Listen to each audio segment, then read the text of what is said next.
Let me show in a parable to what extent our nature is enlightened or unenlightened. Envision human figures living in an underground cave with a long entrance across the whole width of the cave.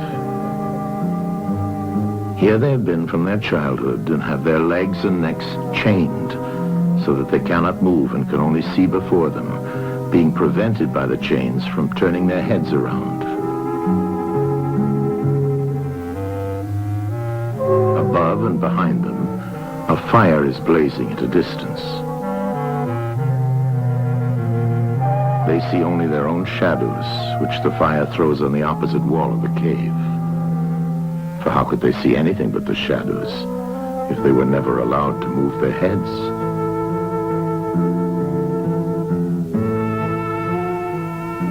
Between the fire and the prisoners, there is a raised way and a low wall built along the way like the screen which puppet players have in front of them, over which they show the puppets. Do you see men passing along the wall, carrying all sorts of articles which they hold projected above the wall? Statues of men and animals made of wood and stone and various materials? Of the objects which are being carried in like manner, they would only see the shadows. And if they were able to converse with one another, would they not suppose that they were naming what was actually before them?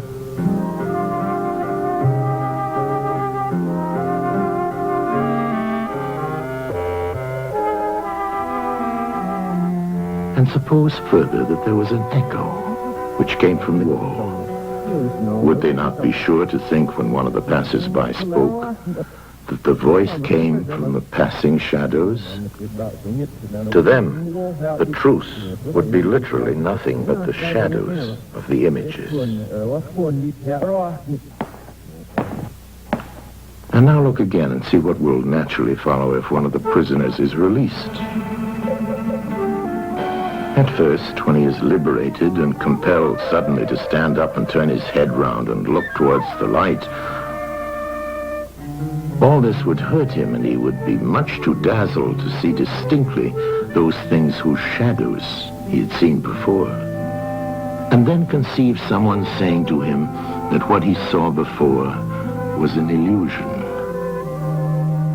but that now, when he's approaching nearer to reality and his eyes turn toward more real existence, he has a clearer vision. What will be his reply? And you may further imagine that his instructor is pointing to the objects as they pass and requiring him to name them. Will he not be perplexed? Will he not think that the shadows which he formerly saw are truer than the objects which are now shown to him? And suppose once more that he is reluctantly dragged up a steep and rugged ascent and held fast until he is forced into the presence of the sun himself. When he approaches the light, his eyes will be dazzled, and he will not be able to see anything at all of what are now called realities. He will require to grow accustomed to the sight of the upper world.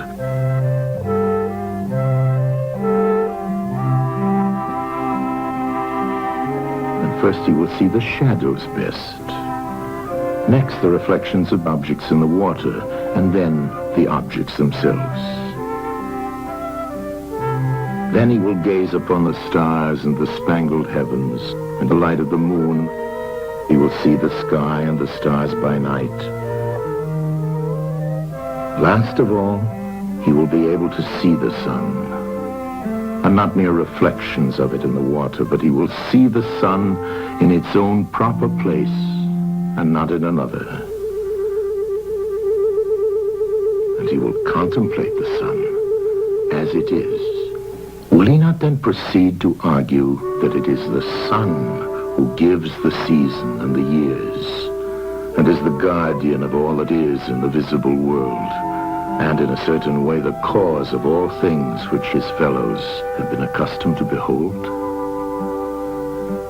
Clearly he would first see the sun, and then reason about it. And when he remembered his old habitation and what was the wisdom of the cave and his fellow prisoners, do you not suppose that he would bless himself for the change and pity them?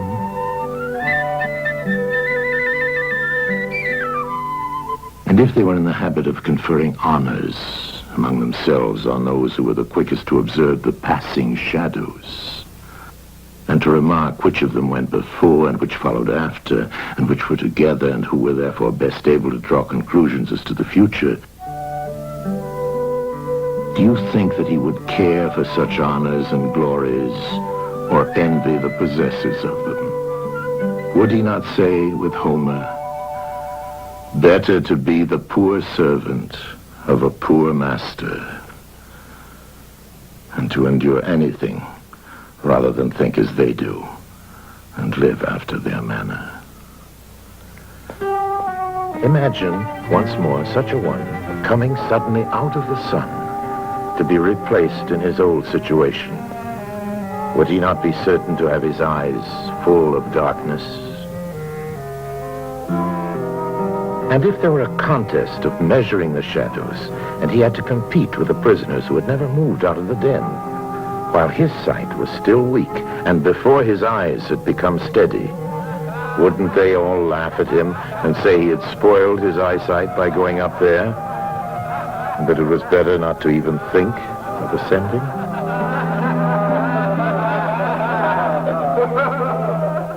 And if anyone tried to release another and lead him up to the light, let them only catch the offender, and they would put him to death.